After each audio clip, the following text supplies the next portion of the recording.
Welcome to the Nightlife Podcast. Have you ever dismissed a dream as just the pizza or stress from the day? More often than we realize, the symbols and stories in our dreams contain divine revelation hidden for us to discover. Once you realize this gift that's been yours all along, you'll never go back to spending the nightlife just sleeping. I walked off an airplane last night with my pants sticking to my legs, thanks to a delay in Houston that left us sitting way too long in an uncomfortably hot and humid airplane. Ew. Thankful to finally have my feet on the ground in Colorado, I stopped in my tracks and blurted out, "What?" Totally confused to see people gathered around a blazing fireplace in the passenger waiting area where we got off the plane. I hadn't checked the weather, so had no idea I was coming home to a cold end of May snowstorm. We need the moisture, so I'm definitely not complaining. But it was so strange to begin and end my day in such opposite places with so many unexpected bumps along the way. Sometimes life feels this way, right? If we pay attention, these kinds of metaphors are all around us. Walking into a snowstorm when the sweat hasn't even dried from where I was 2 hours ago. Or the joy I felt this morning seeing the resilient spring flowers poking up through a blanket of snow.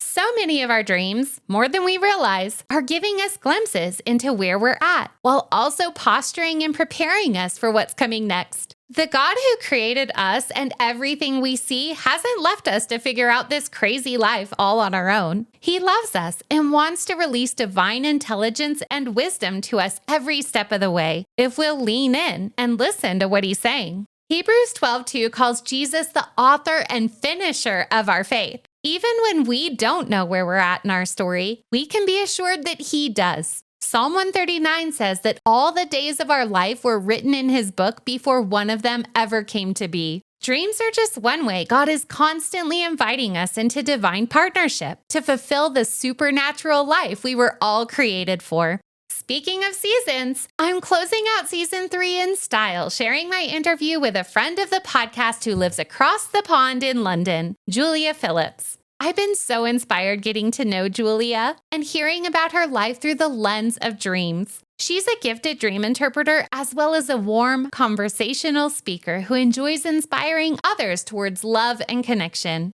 Spending her childhood in Bermuda and England fostered a deep love of music in Julia, and as an adult, she enjoys playing piano for ballet schools alongside her career in the UK property industry. Having always been passionate about marriage and family, Julia married young and has 2 adult children. An unexpected part of her story came through a painful divorce in 2014, which launched her into a season of deep inner healing where God revealed his love, gentle correction, and restoration in profound ways through dreams. This season of growth, through personal experiences with the Lord, led her into teaching on dreams and visions at a local church and fueled her passion to help others discover what God might be saying to them through their dreams. Julia's life continued to blossom as she connected with Sean and his 2 daughters, and she and Sean were married in 2022. The way Julia has walked through all the seasons of her life with God is such an encouragement, and I know you'll enjoy our conversation.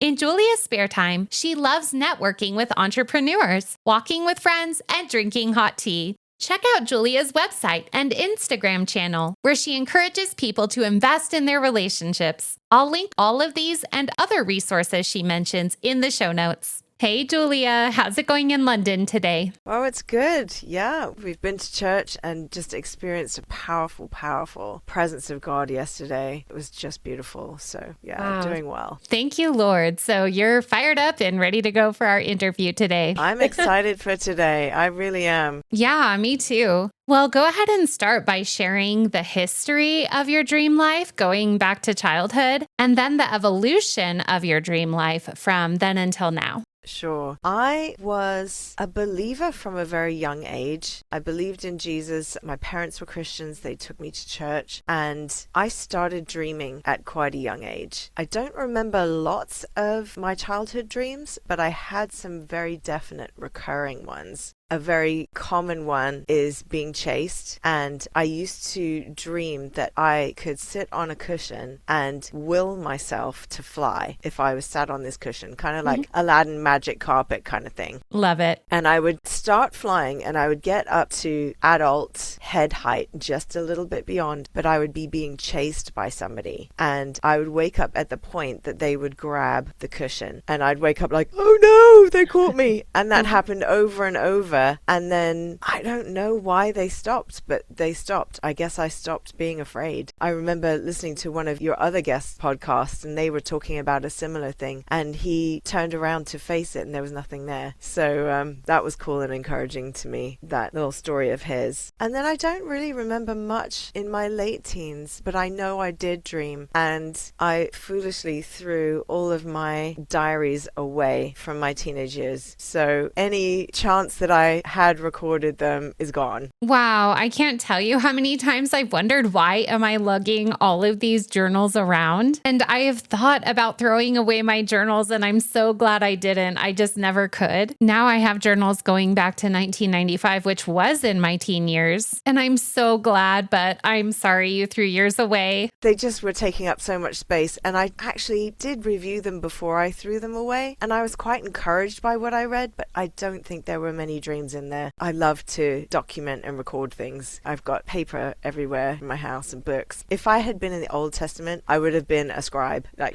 just you talk, I write, great, I'm happy.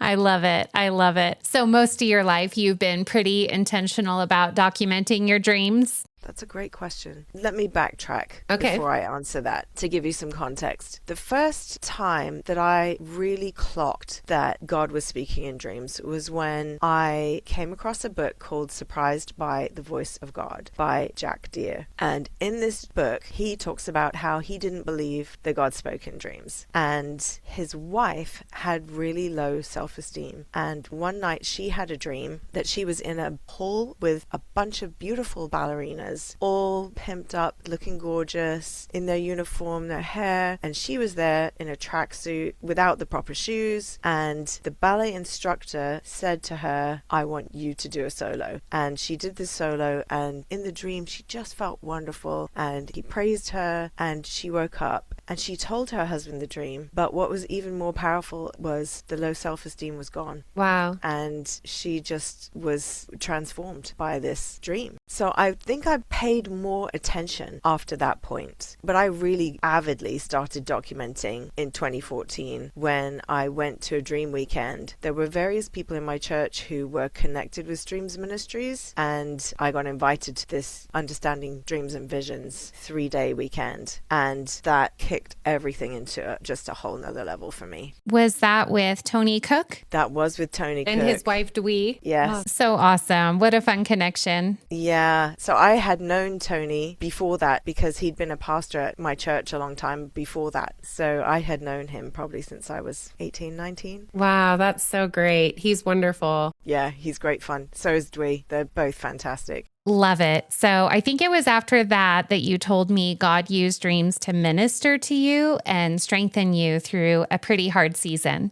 Definitely. That weekend was a real shocker for me because my husband and I had been married 16 years and we'd been going through a really bad time. And I went away for this 3-day training, and that weekend he moved out. Wow. So it was a really pivotal time for me relationally and spiritually, because on this 3-day weekend, they filled us full of great training and they prayed for us at the end for our dream life to really flourish and for God to anoint it. And because of the trauma going on in my personal life, my sleep was all over the place. I had insomnia. I was waking up 2-3 times in the night. Right. And you dream really frequently. Everybody dreams really frequently at night. But because I was more aware and I was probably only sleeping lightly as well, I was remembering so many dreams every night. And I was like, wow, there's gold in here. So I was avidly trying to capture them, and they'd given us different ways of capturing. So I would write them, I would draw them. I got really exhausted, so I started voice recording. Yeah. And I've tried various different things, which is kind of an adventure. When we had our initial chat a few weeks ago about doing this podcast, and I wanted to refer back to some, and I was like, I can't remember what system I was using at that time. Right. So I really had to think, where are these things? And lots of random pieces of paper that may or may not still be somewhere in the house. Right. Lots of books, lots of bits of paper. You shared about a training exercise they had there where you would have less and less time to interpret a dream, to where you could develop the skill of interpreting a dream in just a few minutes. And then you also shared a time where two tables had two totally opposite interpretations. Can you share about that? Yes, that was actually a follow-up day. They did a one-off. Anyone who'd been on the course could come, and they sat us at these tables. They gave us a dream. We're probably in tables of 5 people. I think there were 4 tables in the room. There were 20 of us. It was a lovely small event. Yeah. They gave us 20 minutes for the first dream. So it gave us time to follow the process of read it, speak it back, map it out, look at the symbols, look at the story, what's the interpretation. And we'd be aiming for a 3-sentence interpretation that we agreed on as a table. We did that, and then Tony said, okay, next one, you get 15 minutes. And you're like, 15 minutes? Oh no, that's not long. So we did it again, and then he was like, okay, now you got 10. So like the pressure kept going up, but it was amazing because you did just get quicker. Yeah. And I think the fastest one was 5 minutes. And again, you just had to get quicker. You had to use more intuition. You had to rely on Holy Spirit more in a way. Right. You couldn't just be brain imaging, like, what do these symbols mean? You're just like, Holy Spirit, I need you to speak to me. I don't have long. Yeah.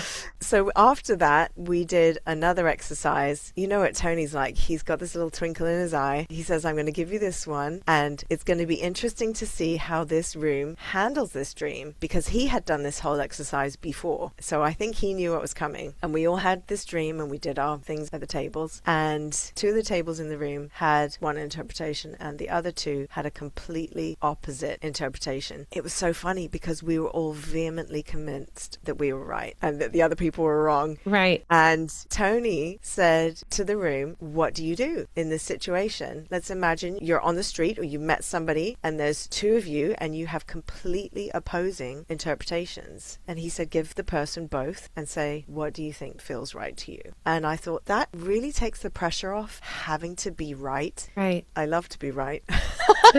Don't we all?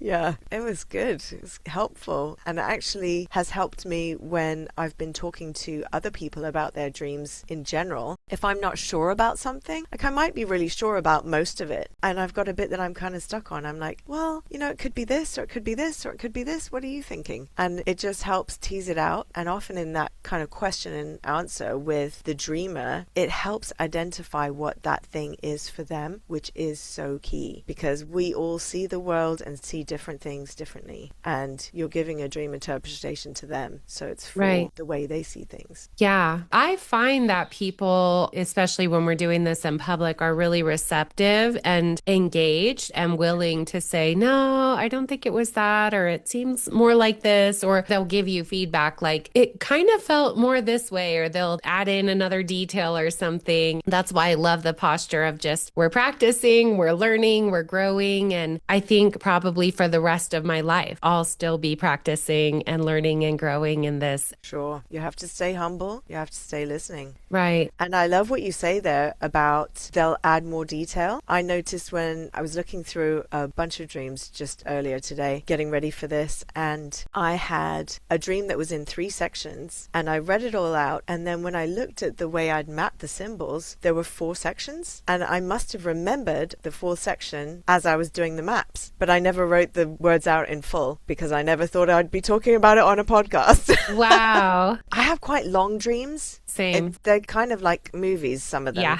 Yeah. Where you switch from scene to scene and there's different people and different things going on. It was like a 4-scene dream. Wow. Do you want to share that dream? You know what? This is an interesting one. Let's talk about it. So I moved house somewhere far away. I drove the lorry myself. It said Asda on it. Now, Asda is a big supermarket chain here in the UK. I realized I probably didn't have the correct license and I never had any training. How would I return the lorry?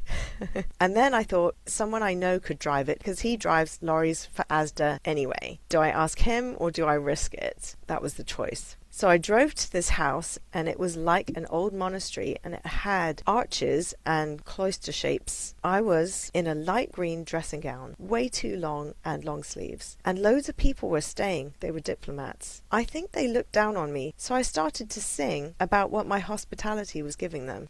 I wanted to make love to my husband, but he wasn't there. And then I found this other section in the map. There was a lady who was there with her kids and her husband, and he was softer with the family and actually wanted time with his wife. He was keen to get the kids to bed so he could have time with his wife. So that was the additional third section. Later, I went into the garden and I could see the vegetable beds needed light weeding and some more plants, but the walls had trees growing into them. So I pulled out the trees and ridiculously long roots came out. Once on the ground, the roots tried to get back into the wall. So I tied them up and decided to dispose of them promptly. The walls were a beautiful stone and they had these arches built into them with holes, really impractical as a security measure because people could just jump through the holes, but they were beautiful, beautiful decorative feature. I then had to climb a ladder to get rid of some stuff that was blocking the light from those holes. So what was interesting to me in this dream was how God was using me to minister to other people. So I was taking myself out of my comfort zone. Just the whole act of moving was way out of my comfort zone. I haven't been trained for this. I don't know what I'm doing. Like, is this going to be okay? Right. I don't have a license. Right. Am I even qualified for this? Exactly. As every Am I person in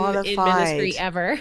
Yes. And then getting there and I'm in a light green dressing gown and I'm thinking green is often about flourishing and growth, but a dressing gown is like about your nightwear, isn't it? Yeah. So I'm there in my nightwear with a bunch of diplomats. Like, that's not ideal. Yeah. But vulnerable, feeling underdressed.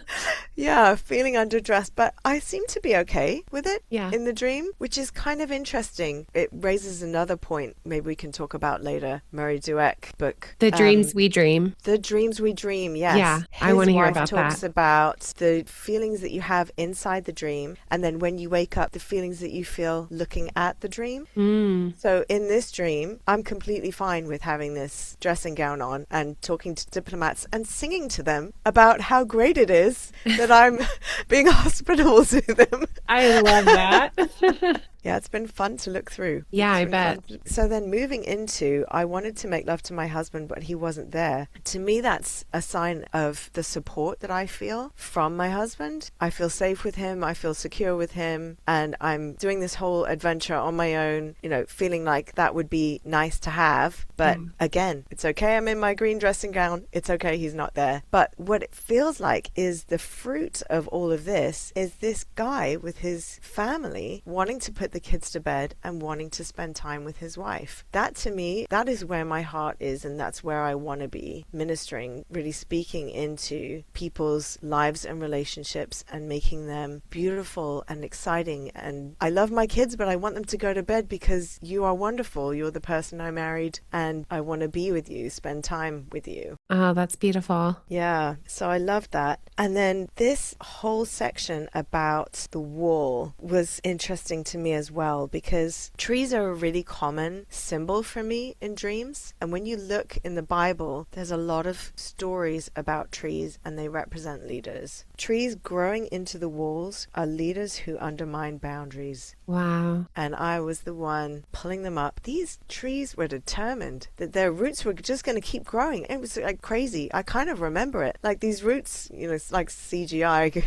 movie trying to get back into the wall. Like, I want to destroy this wall. So they were penetrating the wall with the ultimate intention of toppling the wall? I think so. That's powerful. Yeah. And the whole context is this place of peace. I said it was like a monastery, reflective, quiet, and you need to have strong boundaries to protect a peaceful, quiet place. Otherwise, it's not going to be peaceful and quiet anymore. Wow, that preaches. That was a really cool dream to come across. And so the garden, what did you think the garden represented? The garden to me is rest. The Bible begins in the Garden of Eden after the chaos is brought into order. And I thought it was interesting as well that the thing that I identified at the beginning of walking into the garden was the vegetable beds needed tending. Right. They needed weeding and they needed more plants. That is about provision and really nourishment. But gardens generally are about rest. And I mean, I love being in a garden, sitting in beauty. Yeah. A well-tended garden is a thing of awe for me. So what you're cultivating personally, was the garden representative of your personal life or every aspect of your life where you're cultivating something with the Lord that then is going to be exported to feed others?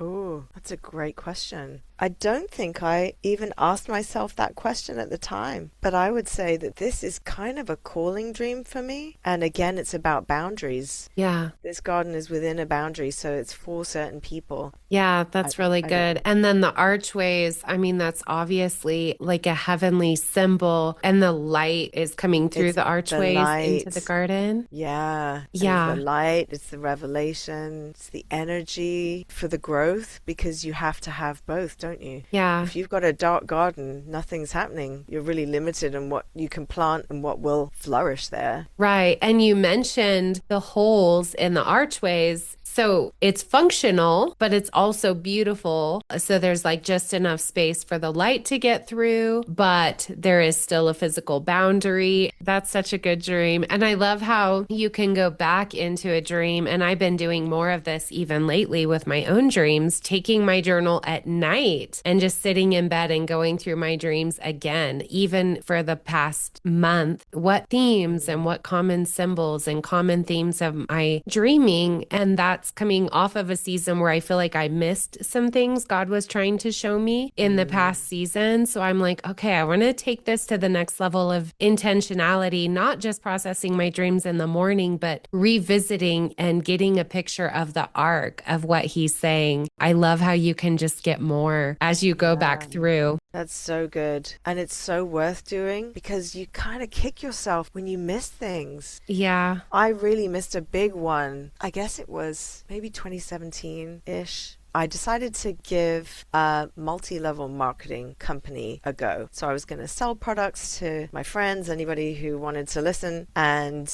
I had a launch party. So my mentor was going to come. I invited my mom, I invited some neighbors, and a few days before, I had a dream that I was swimming in the ocean and there was a pontoon. I swam up to it. It was all dark. I swam up to it and I touched it and all these lights spread up, really bright lights. And on the pontoon was a rocket. And it was a rocket for one person. I could have easily just got onto the pontoon, jumped in the rocket, and I'm away. And I didn't want to. And so I just backed away, and that was the dream. And when it came to my launch day, I had my mentor and my mum and one neighbor showed up. And I'd invited a lot of people. And at the end of it, I was kind of thinking, what happened? Because I hadn't really been chasing them all up like, oh, I'm so excited for Friday. Come. It's going to be really good. I've ordered in lots of cakes and goodies and I've got stuff to show you and it's going to be great. Yeah. And XYZ is going to be there. And my neighbor, as she was leaving, she said, my love, your energy's been all wrong about this. And I thought, she's right. There is a resistance and a fear in me. I had kind of failed to launch. Wow. And I hadn't seen the parallel of this dream. It's like, actually, I don't want to do that. And the launch of a business. Right. The launch and the launch. I just hadn't seen it. I'd had the dream and it had been one of those kind of, it's nagging in the back of my head, but I hadn't sat down and really thought about it. This was curious to me. I looked up just earlier today that I wanted to share with you. This is a dream in the Bible. It's in Daniel chapter 2. Daniel is an Israelite who's been taken captive and he is serving the king of the nation that's taken him. In Daniel 2, was that when he was serving Nebuchadnezzar? He's serving Nebuchadnezzar, that's right. And Nebuchadnezzar has a dream. He can't sleep. He has a dream. He's very disturbed. So he summons the magicians and enchanters, sorcerers, and astrologers. He gets the whole lot in. And he says to them, I want you to tell me my dream and interpret it. And they're like, oh, come on. Tell us the dream and then we can interpret it. And he's like, no. I want you to tell me the dream and interpret it. And they to and fro. And finally he says, okay, I'm going to kill a lot of you. Off with their heads. And I'm like, wow, extreme reaction. So somebody goes to execute the orders. Execute that. Literally.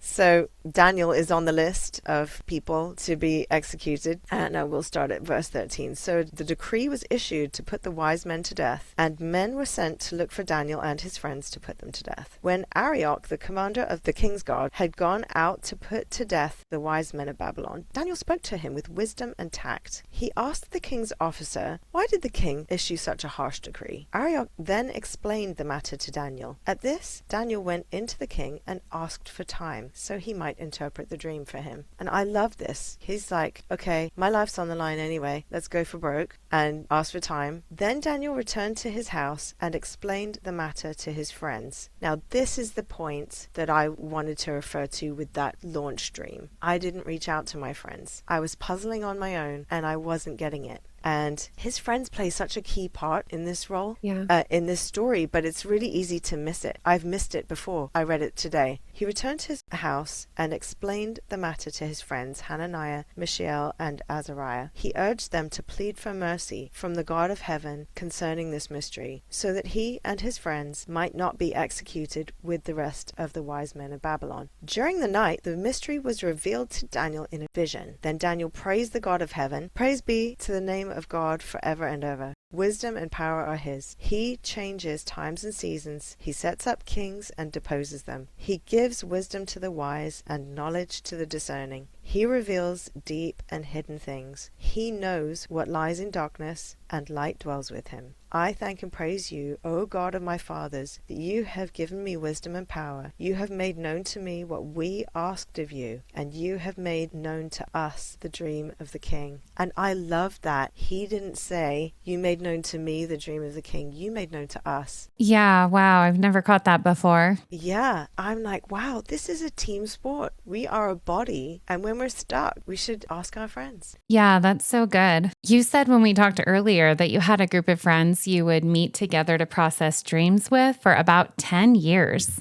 Yes, I was so blessed with that. I have 2 girlfriends and we met every other week, most of the time for 10 years, almost 10 years, until one of them moved away. What a gift. Yeah, it really was. And we grew so much and we did a lot of praying for one another and just talking and sharing and confessing, being really honest. Yeah. And those relationships are just a real gift to me, even now. We don't meet very often anymore, but when we do, we still interpret dreams. Sometimes other people send us dreams and we interpret them. And it's always so encouraging. Yeah. And again, this dynamic happens where one of us is stuck and the others can just see it. Right. Recently, one of the girls had 2 dreams and we went through one of them and it brought up a whole bunch of stuff from a few years ago that had been really painful season for her. And she said, I feel like what's going on in my life now is kind of referring back to that and poking it kind of thing. And we did the second dream and I said, it's the same message. And she hadn't seen it with either of them. And I love that you were talking earlier about the themes and seeing the overview of what God's doing, because that happens to me. I'll definitely have dreams over and over until I'm getting it, Right. Not the same dream, but same message in a different package. Right. And definitely in the same night, I might have different dreams that are all really similarly trying to point things out on a similar vein. Yeah, it's so powerful. So did your friends also take this Streams Ministries course? Yes, that is where we all connected. That's great. So you're all coming from a similar background and perspective of interpretation, which I'm familiar with. But you also mentioned the book, The Dreams We Dream, and the 4 columns method. Yes. I believe you were telling me that your dream interpretation process is kind of a combination of what you learned from Tony and Dwee and this 4 columns method. Can you tell us about that? Sure, yeah. I'll explain what the 4 columns thing is, and then I'll explain when I use it, because I don't use it all the time. Okay. I'll use a nursery rhyme. Mary had a little lamb. Its fleece was white as snow. Everywhere that Mary went, the lamb was sure to go. It followed her to school one day, which was against the rules. We'll just take those two things. So she's got a little lamb. Its fleece was white as snow. Everywhere that Mary went, it was sure to go. So that's the piece we know. So that's the action. She goes places and the lamb comes. The thought, we might have a thought. This is how we might see that action. We might think, if we were Mary, so let's pretend Mary is us, I don't want a lamb following me around. That'd be really annoying. It's probably going to poop everywhere and be awkward. And like sometimes I like to just be by myself. That might be your thought. And your belief might be, these people in my life that follow me around, they're really annoying and I can't shake them off. The feeling would be, it's really annoying. So the next part is, it followed her to school one day, which was against the rules. The thought might be, I actually don't mind the lamb coming to school with me because I don't like school at all. And I like the lamb better than I like school, even though I don't like the lamb very much. The belief might be, bringing a lamb to school is going to get me in trouble though. The feeling might be, this is awkward, but I'm happy that the lamb is here. It's just a way of breaking down what's happening in a different way, rather than just going, what does a lamb symbolize? A lamb in biblical terminology might be Jesus. Right. I'd never thought that before. Wow. Maybe Mary had a little lamb is a great, great nursery rhyme. I literally was thinking that while you were saying that. It's the Holy Spirit. Yeah. So that's been a really helpful little tool, but I wouldn't use it all the time because it only really applies to dreams that you are the center of. That if you were to take yourself out of the action, the dream would still hold together. Like if I had a dream of my son going to work and getting in a fight and dying, I'm not in that dream. That's a completely separate dream to me. Now, I still might have thoughts and beliefs and feelings about it, but fundamentally, I'm not in that dream at all. Yeah. So I would only use this tool for dreams that I'm in. In the Merry Little Lamb, I'm Mary. Yeah, that makes sense. So you have the action, thought, belief, and feeling. And these are just used as keys to point you toward the message of the dream as you're interpreting. Yeah. As you said, this was the Murray Dweck dream book that I came across this tool in. And when I looked it up, it's actually quite a long chapter. So maybe this is a whole nother thing to explore another time. But the little bit that I did read, it was Murray's wife who was the dream example. And she was talking about the feeling that you have in the dream and the feeling that you have about the feeling in the dream. And they're different. So I kind of wonder if there would be another potential category to put in, like that dream that I was talking about earlier with the green dressing gown. In the dream, I was comfortable wearing a green dressing gown. But I think in real life, if it was the daytime and I was in a green dressing gown and I was singing to diplomats, I might not be so cool with that.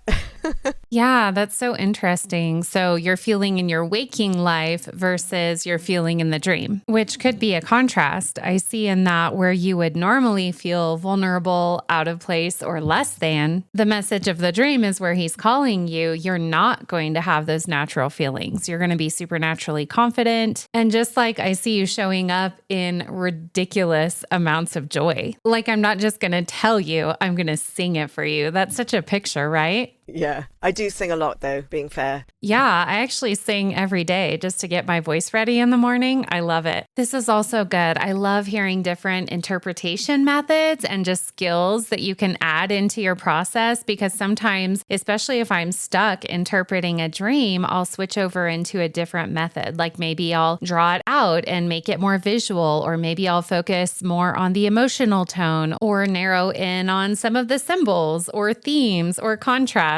When I interviewed Tony Cook, he had a really good example of working through a dream with someone in street ministry, and an interpretation was not becoming evident, but they just focused on a couple of the symbols in the dream, and they ended up having a really powerful message for the person. So I love that. Just the reminder to work with what you do have, what is becoming clear, even if it doesn't feel like you have the entire interpretation. I think that's really encouraging because there are definitely some dreams where there is a really standout thing about it. I think that's one of the reasons why in the streams method they get you to put a title on the dream, because often in that title it will give away what the key symbol is. Yeah, that makes sense. I actually don't title my dreams very often. I should probably start doing that more. It's not that I think it's a bad thing. I just kind of have my way I do it. And I only incorporate other pieces of other methods when I'm feeling stuck. We've all got our way of working with the Holy Spirit and the way He speaks to us. And I've noticed some people are really intuitive about dreams. And you tell them a dream and they're like,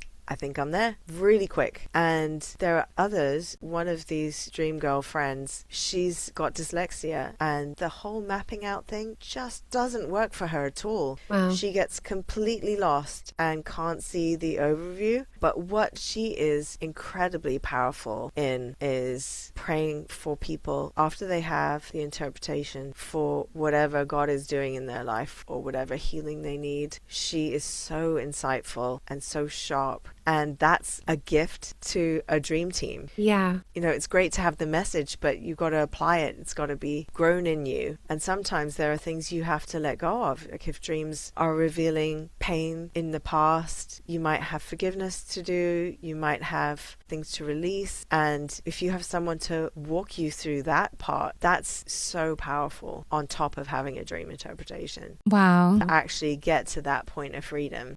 That's really good. You just made me think of a dream someone sent me yesterday, and it was possibly one of the most vulnerable dreams anyone has ever sent me. And so you just made me wonder, in addition to sending feedback on her interpretation, should I also offer to pray through the message of the dream with people when they send me dreams like that are so personal? It makes me wonder when people send really personal dreams like that, if they realize how vulnerable the message of the dream is when they're sending it. And if they do realize, it makes me feel really honored that they would trust me with it. I think people have no idea how much they are giving away when they share a dream. I think dreams can be so precise and insightful when you understand them, that there are tons of dreams that I wouldn't share on a podcast like this. Same. Because I know they give so much away about myself Right. that shouldn't go into the public domain. Right. Even if I didn't share the interpretation, I know the people who are astute Right. would get it. There's a time and a place for these things, like with every prophetic gift. There's a time and a place, and you have to be wise about Right. where and when and to whom. Right. I agree. Only about half of the dreams people share with me end up on a podcast episode, because I'll work through the interpretation with people and then ask them, do you want me to file this away for a future episode, or did you just want help interpreting? And I leave that up to them. Speaking of this, my dreams from just last night are probably all in the non-shareable category. It was probably the most amount of dreams I've ever had in a night, depending on how you break them up. But yeah, I use discretion in that myself too. Yeah, for sure. So do you have a prominent category or style of dreaming? I know you said you have really vibrant dreams with a lot of details, like movie style dreams with multiple scenes. I was just talking with someone about what I would call adventure dreams. You know, sometimes it's just fun, like it's a video game or a superhero movie, and I'm like slaying all night and I wake up feeling so encouraged and energized, like I can take on the world. So what kind of dreams do you have primarily? I don't actually think in terms of categories. It was an interesting question, and I think it would be interesting for me to go back over the dreams that I have documented, because I have a theory that I would have had a lot of challenge for healing dreams at certain periods of my life, especially from the 2014 to about 2019 period. I said to myself when my husband moved out that I was going to give 5 years for reconciliation, because I knew I'm just a mess inside and I need to give myself that space. I need to give us the space to get together again, if that is going to be what's going to happen. I need to give God that space. And I was so aware that some people just make really rash decisions in those scenarios of, fine, I'm going to move abroad, or I'm going to leave you, or we're going to get a divorce right now. And those are big long-term long-term consequences, and I wasn't prepared to make them at that point. So God really used dreams. I would say dreams was the primary way he was speaking to me. He was speaking to me in other ways as well, lots of other ways, through other people, through the word, through sermons and everyday life. He's so kind.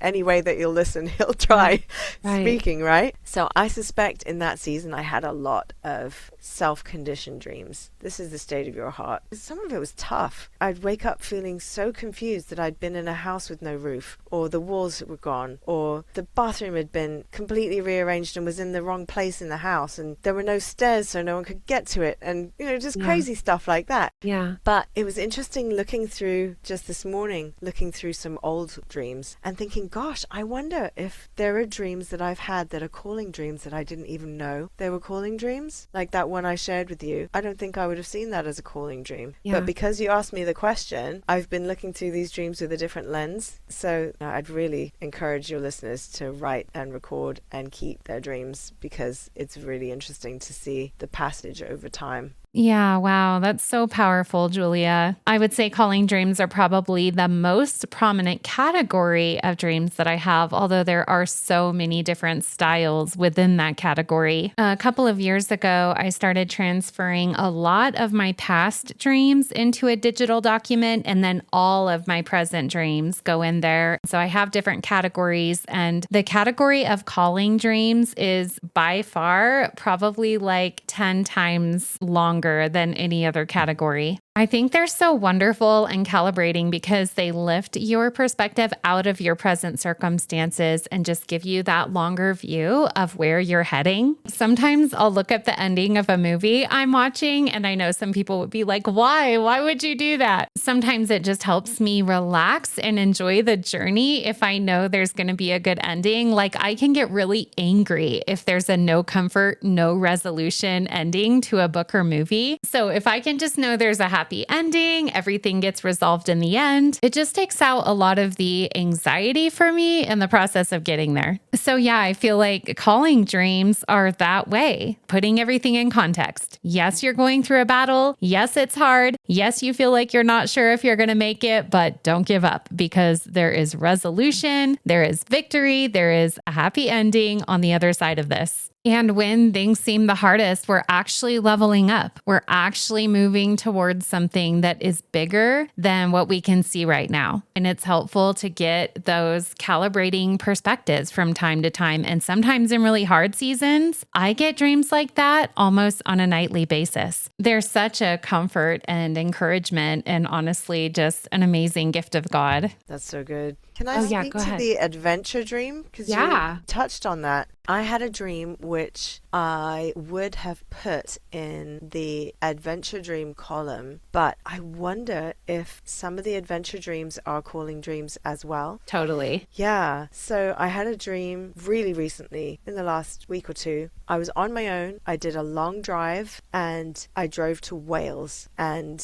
I was looking out over the hillside at this beautiful patchwork quilt of fields, all different colors, and the colors were just so intense and vibrant, and I was soaking it in. Like, I'm just loving this view. It's awesome. Then I went, it's kind of similar to the monastery, to a vicar's garden, so a pastor. Yeah. And I started building a pole tent, the really thick poles, not like a little pop-up tent that you can do in a few minutes. And then I went inside and a bunch of stuff happened in the house. But what was interesting to me was my husband and I have a dream of having a retreat center or running retreats for young entrepreneurs. And I'm like, can I stick some married people in there too? Maybe they're married young entrepreneurs. But he's really got a heart for young entrepreneurs. I've got a heart for married people. We're both really into the entrepreneurial thing. And I've been thinking, we're going to have to make so much money to make this happen. And then I thought back to last summer when I went on a mission trip to Wales. It was up in these beautiful mountains with a gorgeous view. We were supporting a little church with a really big venue in the mountains. They call them the valleys. In the valleys. That's how they speak in Wales. In the valleys. I love it. Have a little minute. And they had bought this property for for so little because another charity had it custom made, and for some reason they'd hit hard times and they didn't want it anymore. They wanted it to still be used in a charity in the Christian world, I think. And so God provided for this little church this incredible venue at rock bottom price, which was massive provision for them. And having the dream and then thinking it through, because it was Wales and because I was paying attention to the dream and not just doing what I'd done with the rocket dream of, oh, that's kind of bugging me in the background. I actually thought about it. Yeah. And I prayed. You know, sometimes when you're stuck as well, you don't do the obvious thing like, Lord, I really don't get this. Please help me get this, what you're trying to say to me. And then it comes. Yeah. And I was like, oh, God provided this amazing venue for them. He can do it for us. Right. I don't have to do his project in my strength. Yeah. That was the really message. Yeah. Oh, I love that. And was the feeling in that dream adventurous? It just felt so good. Yeah. Adventure, beauty, it was easy. Yeah. And I was just getting on. Like, I quite like my own company, but like I would never try and erect a massive tent on my own. But there I was. I'm like, oh yeah, I'm putting the poles up, no problem. Yeah. All by myself. I love that. You know, I'm thinking his yoke is easy, his burden is light. So when we partner with our calling with that sense of joy and adventure, it's like every challenge that we face is just the next thing we have to overcome to get to the next level. And we're excited about it. To me, the adventure speaks of flying dreams. I love flying dreams. Yeah. There was a particularly beautiful one where I was helping with a youth camp in the dream. And towards the end, I shot up into the air at great speed and just flew all around this island where the camp was being held. And it was like God had taken me up in the spirit so I could see the overview of what he was doing and how beautiful it all was and the context. And that was just awe-inspiring to me. Yeah. And those dreams where I'm high over things, seeing that overview, I just love that because I feel like it's easy for me to get lost in the details of life. Yeah. And actually to get that bird's eye view of like, oh, we have been making progress. That's good. Right. His ways are higher. His thoughts are higher. So there's always that invitation to come up to see with him. And that's really powerful. I love flying dreams. I haven't had one in a while. In fact, last night I was really marveling at part of my dream was an underground tunnel dream. So I had access through an underground tunnel that was like mine, but I went 200 miles to a country very far away in like a very short amount of time. Like it was almost like Star Trek or something. Like I was So like good. translated there. Yep. And when I got there, there were armed guards and I wasn't sure if they were going to let me in or not. I went underground, but I came above ground. It was clear they're not here to block me from entering, which that was my hesitation at first. They're actually here to lead me in. Oh, wow. Like I said, it was a really intense dream with a lot of parts. John Thomas, I interviewed him and he said a good question is, why this and not that? And I really like that question. So I was like, why an underground tunnel? No, I had a flying dream actually a few weeks ago. I take that back. It was this in the spirit realm dream. Like I remembered you could go places in the spirit and then in the dream I did.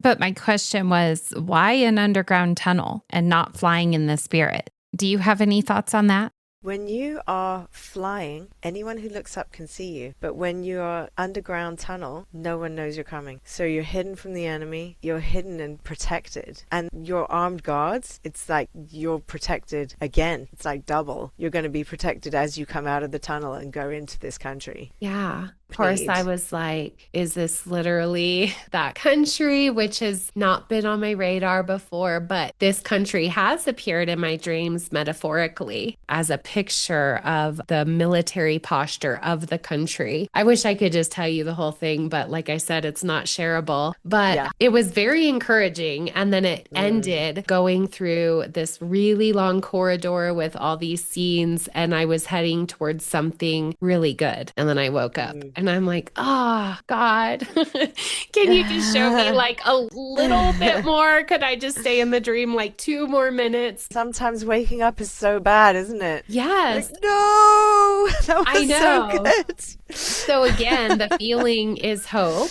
Okay, Yeah. you're on this long journey with all these pieces that you have logically no idea how they all fit together. And as you get to each checkpoint, I'm going to feel that hesitation, like what's going to happen here, or why am I here? What's going to be opened or closed or blocked to me? But every scene in the dream was like, this opens and then this opens and this opens, and it's heading towards something really good. So I'm like, okay, like I'll receive that message and record that in detail, because often something then will happen in the future, or another dream will point me back to that dream, and then the details will start connecting. So it's kind of like an escape room, a mystery where you're like, oh, this connects to this, or you have these clues that you don't know what they Yes. connect to until you get to the next thing that you need to unlock those. And I have a daughter who loves escape rooms. And so we've done quite a few with her. It's kind of like that. Do you ever feel that way? I've done a couple of escape rooms and I find them really challenging. Yeah. Well, without her, we would be hopeless. But she Yes. has studied ciphers and codes, and she knows even the different names. She went through a season in her adolescent years where she was literally studying for like 2 years every single different type of code. The study is called cryptography. We all Sure, pull it yeah. together and feel like we won together.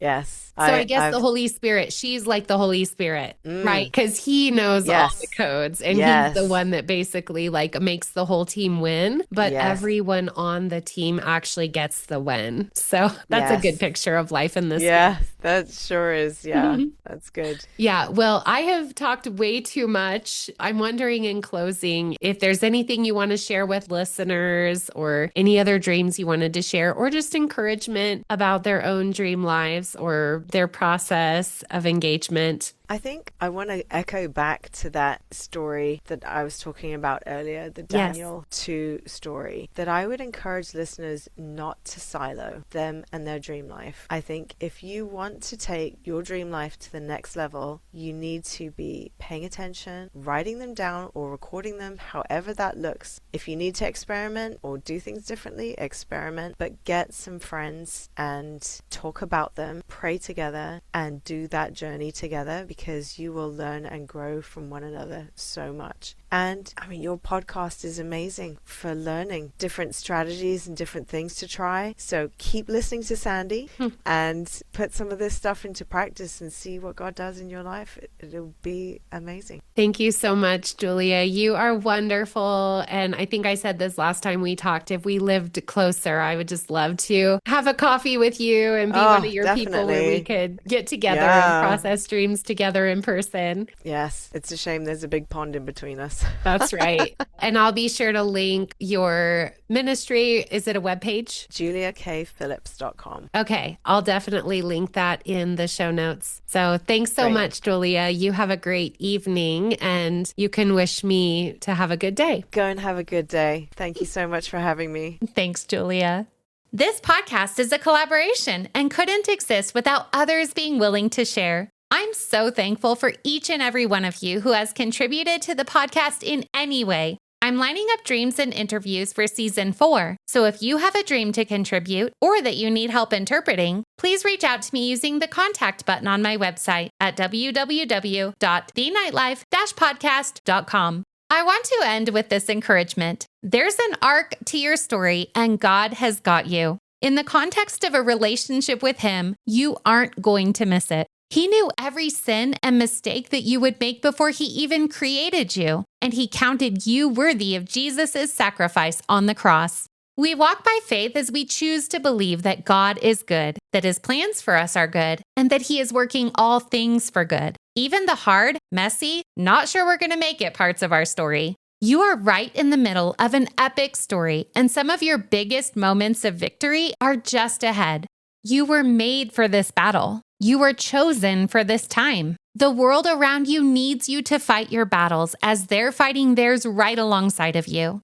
Your Father is pleased with you, brave one. He believes in you and is right there with you every step of the way. The stories of our lives are the stories we'll be telling and retelling for all of eternity, brimming with blood, sweat, tears, and all of heaven's glory. Thanks so much for listening, and I'll be back soon for season 4.